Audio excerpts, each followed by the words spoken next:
Post office की कुछ ये स्कीम जो मैंने अपने पिछले वीडियो में आपको पूरी पोस्ट ऑफिस की स्कीम्स की एक वीडियो तैयार की थी। उसमें सभी तरह की इंफॉर्मेशन थी।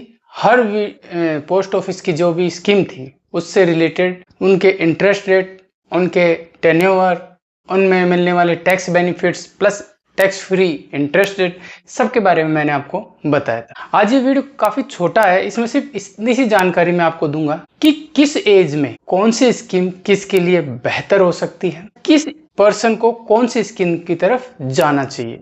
स्पेशल सिर्फ ये जानकारी के लिए मैंने आज ये वीडियो तैयार की है, ताकि आपका माइंडसेट क्लियर हो जाए, ताकि आप जब भी पोस्ट ऑफिस में इन्वेस्टमेंट करने जा रहे हो तो एटलीस्ट इस चीज को कंसिडर जरूर करें, क्या वो हमारे लिए बेहतर है और उस एज में क्या हम उसको रन करवा पाएंगे या रन करवाना सही है, तभी आप उसमें इन्वेस्टमेंट करें। तो मेरी वीडियो ये आपकी एक गाइड की तरह काम करेगी। ये इन्फॉर्मेशन आपको गाइडेंस देगी कि आपको पोस्ट ऑफिस की किस स्कीम में इन्वेस्टमेंट करना चाहिए। वीडियो काफी छोटी सी है, बस एक इन्फॉर्मेशन है, बाकी आपके ऊपर है कि आप किसमें इन्वेस्टमेंट करना चाहते हैं। ये केवल आपके सेल्फ कॉन्फिडेंस के ऊपर है। अगर कोई लड़की के माता पिता हैं, अगर उनके घर में कोई लड़की है, बच्ची है जिसकी उम्र 10 साल से कम है, तो उसे SSY यानी सुकन्या समृद्धि योजना के अंदर जितनी जल्दी हो सके इन्वेस्टमेंट स्टार्ट कर देना चाहिए।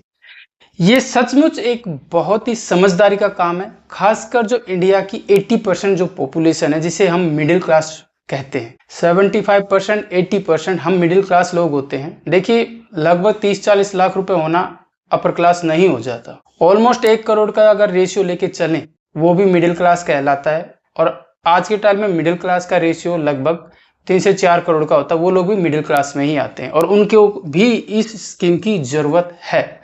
देखिए, अगर किसी के पास गर्ल्स बेबी है तो उसे जितनी जल्दी हो सके सुकन्या समृद्धि योजना से जुड़ना चाहिए, क्योंकि इसकी इंटरेस्ट ऑफ रेट 8.2% है और इसके अंदर जो लॉकिंग पीरियड है वो 15 साल का है। लेकिन ये सबसे अच्छी स्कीम है, क्योंकि इसमें जो आपको पूरा पैसा जब मिलेगा वो टैक्स फ्री होगा। यानी जितना पैसा आप इन्वेस्टमेंट करोगे उस पे 80C के लिए तो टैक्स रिबेट मिलेगी और बाद में जो इंटरेस्ट मिलेगा वो टैक्स फ्री होगा।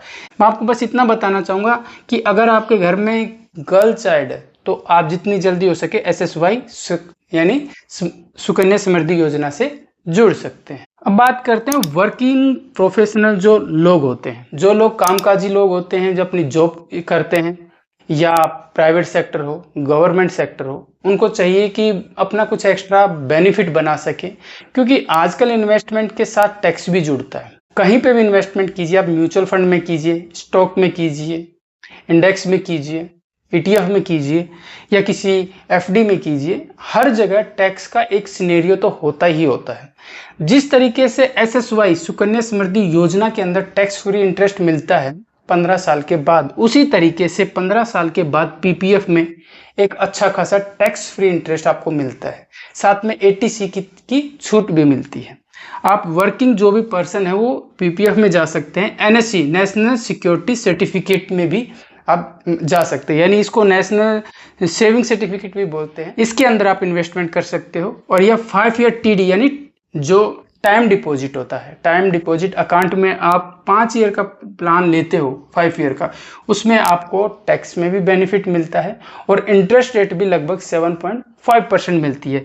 तो जो भी वर्किंग पर्सन है उनको PPF, NSC और TD के अंदर इन्वेस्टमेंट करना चाहिए। उसके बाद बात करें जो रिटायरमेंट ले चुके हैं, यानी रिटायरमेंट का अगर कोई प्लान है आफ्टर रिटायरमेंट के बाद, जिनकी एज 60 साल 55 साल कुछ ऐसी एज हो गई है, तो वो लोग SCCS यानी कि senior citizen saving scheme, senior citizen saving scheme के अंदर इन्वेस्टमेंट कर सकते हैं। इस स्कीम में लगभग 30 लाख रुपए तक आप इन्वेस्टमेंट कर सकते हैं। मिनिमम आप 1000 कर सकते हैं। आपको काफी अच्छा प्रॉफिट यहाँ पे मिलता है अगर जो रिटायर हो चुके पर्सन है और अपना जो रिटायरमेंट का कॉर्पस है, लमसम अमाउंट है, वो इसके अंदर इन्वेस्टमेंट कर सकते हैं। 5 साल के बाद उनको काफी अच्छा प्रॉफिट इसमें देखने को मिलता है। इसके अलावा जो रिटायरमेंट अपना प्लान कर रहे हैं वो लोग जो अभी कंटिन्यू की जॉब नहीं है लेकिन एज उनकी 60 साल हो चुकी है, वो MIS में कर सकते हैं, यानी मंथली इनकम सेविंग। तो ये जो MIS है ये काफी बेनिफिट है। मैंने कल भी बताया था और आज भी बता रहा हूँ, लगभग जो पोस्ट ऑफिस स्कीम से जुड़े हैं उसमें 40% लोग MIS में जरूर इन्वेस्टमेंट करते हैं। तो जो लोग रिटायरमेंट प्लान कर रहे हैं वो इन 2 पोस्ट ऑफिस स्कीम में भी अपना इन्वेस्टमेंट कर सकते हैं, ये उनके लिए बहुत ही बेहतर है। अब बात करते हैं 4th मंथ में, जो कंटिन्यूस सेविंग, यानी जो चाहते हैं कि हम हर महीने कुछ पैसा डाल दें और उस पर हमारा इंटरेस्ट भी बनता रहे। क्योंकि कई होता है कि पैसा अगर हाथ में है तो वो खर्च भी हो सकता है, कहीं इन्वेस्टमेंट भी हो सकता है, कुछ ऐसी जगह खर्च हो जाए जहां हमें जरूरत ही नहीं है लेकिन पैसा तो चला गया ना। लेकिन वो चाहते हैं कि हमारा पैसा ऐसी जगह लो जो फ्लेक्सिबल भी हो, ट्रांसपेरेंसी भी हो और हम उसको यूज भी कर सके। तो RD के अंदर यानी रिकरिंग डिपॉजिट के अंदर, पोस्ट ऑफिस की रिकरिंग डिपॉजिट में आप उसमें इन्वेस्टमेंट कर सकते हो। इसमें कंटिन्यू सेविंग चलती है, यानी पर मंथ कर सकते हो, कैसे भी इसमें आप इन्वेस्टमेंट स्टार्ट कर सकते हो। तो जो लोग कंटिन्यू अपनी हर महीने सेविंग करना चाहते हैं वो RD की तरफ जा सकते हैं। अब बात करते हैं जो लॉन्ग टर्म के लिए यानी लंबे टाइम के लिए अपनी पैसे को रखना चाहते हैं और चाहते हैं कि मेरा पैसा डबल हो जाए। उस कंडीशन में यानी लॉन्ग टर्म का जो व्यू लेके चलता है वहां पे KVP, किसान विकास पत्र योजना, किसान विकास पत्र योजना बहुत ही बेनिफिट और बहुत ही अच्छी एक योजना, एक स्कीम है जिसके अंदर आप लंबे टाइम के लिए अपना पैसा इन्वेस्टमेंट करते हो तो पैसा डबल होता है। इसमें लगभग 9 साल 7 महीने, लगभग 10 साल के अंदर आपका पैसा डबल होता है। 5 साल के बाद आप इसमें पैसा किसी कंडीशन में निकाल सकते हो, लेकिन फिर भी इसमें लॉकिंग पीरियड लगभग 9 साल 7 महीने का होता है और आपका लॉन्ग टर्म का इन्वेस्टमेंट भी कंटिन्यू रहेगा। तो ये पोस्ट ऑफिस की वो स्कीम है जो आपको इन्वेस्टमेंट करने से पहले इनमें कंसिडर करना चाहिए कि मुझे किस स्कीम में जाना है। मैं अगर वर्किंग हूँ या रिटायर्ड पर्सन हूँ, या मुझे हर महीने सेविंग करना है, या मुझे लॉन्ग टर्म के लिए इन्वेस्टमेंट करना है, या मेरे घर में अगर गर्ल्स बेबी है तो उसके लिए सबसे बेस्ट आज के टाइम पे सुकन्या समृद्धि योजना है। तो ये कुछ ऐसी पोस्ट ऑफिस योजनाएं हैं जिसमें आप इन्वेस्टमेंट कर सकते हो। मेरा कहने का सिर्फ इतना सा मतलब है कि अगर आप इन्वेस्टमेंट कर रहे हो तो इनको एक बार कंसिडर जरूर करें, देख लें और इसके बारे में पढ़ लें, उसके बाद आप इसमें इन्वेस्टमेंट चालू करें। इसके अलावा कुछ इंपॉर्टेंट टिप्स भी हैं, अगर आप इस चीज़ को समझेंगे तो आपको और आसानी हो जाएगी। जैसे कि अगर बात करें, अगर टैक्स फ्री, यानी हमें टैक्स फ्री बेनिफिट की नज़रिए से देखना है कि हमें वही स्कीम चूज करनी जहाँ पे हमें टैक्स बेनिफिट मिले।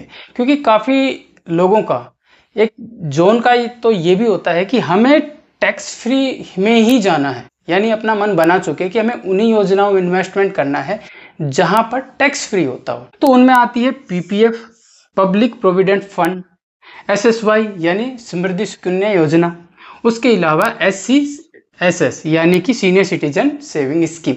इनके अगर अंदर आप इन्वेस्टमेंट करते हो तो आपका टैक्स फ्री आपको बेनिफिट मिलता है। इनमें 80C के तहत आपको टैक्स बेनिफिट मिलता है। उसके अलावा अगर किसी के चाइल्ड बेबी है और वो गर्ल्स है तो सबसे अच्छी योजना SSY सुकन्या समृद्धि योजना। अगर 10 साल की कम एज की बेबी है आपके पास तो आप उसके अंदर इन्वेस्टमेंट कर सकते हो। और अगर मंथली आपको इनकम चाहिए, आप चाहते हो कि मेरी महीने की एक इनकम बन जाए, मैं ऐसी जगह इन्वेस्टमेंट करूं ताकि मेरी एक पेंशन की तरह मुझे मिलती रहे, तो वहां आप MIS में मंथली इनकम सेविंग के प्लान में जा सकते हो, और ये सीनियर सिटीजन वाले प्लान के अंदर इन्वेस्टमेंट कर सकते हो। और आपको टैक्स सेविंग में अगर जाना है तो PPF, NSC national security certificate and 5 साल के जो टाइम डिपॉजिट वाली स्कीम में इन्वेस्टमेंट करना चाहिए। तो ये आपके इंपॉर्टेंट टॉपिक्स में मैंने आपको बताया कि अगर टैक्स में बेनिफिट चाहते हो तो आपको यहाँ कंसिडर करना चाहिए। अगर बच्चे के लिए सिक्योरिटी चाहते हो तो ये SSY में करना चाहिए। अगर मंथली इनकम चाहते हो तो आपको यहाँ करना चाहिए। और अगर टैक्स में बेनिफिट सेविंग चाहते हो आप टैक्स की तो आपको PPF, NSC और 5 साल के TD यानी टाइम डिपॉजिट के अंदर इन्वेस्टमेंट करना चाहिए। ये जितनी भी स्कीम मैंने आपको बताई है ये सारी government operated post office scheme है, यानी गवर्नमेंट के द्वारा फुली सिक्योर्ड है। बेनिफिट्स गवर्नमेंट की तरफ से दिए जाते हैं। रेट ऑफ इंटरेस्ट जो डिसाइड होता है वो गवर्नमेंट की तरफ से डिसाइड होता है। इनके अंदर जो इन्वेस्टमेंट होता है वो गवर्नमेंट अपने अपने तरीके से अपनी अपनी जगह पे करती है।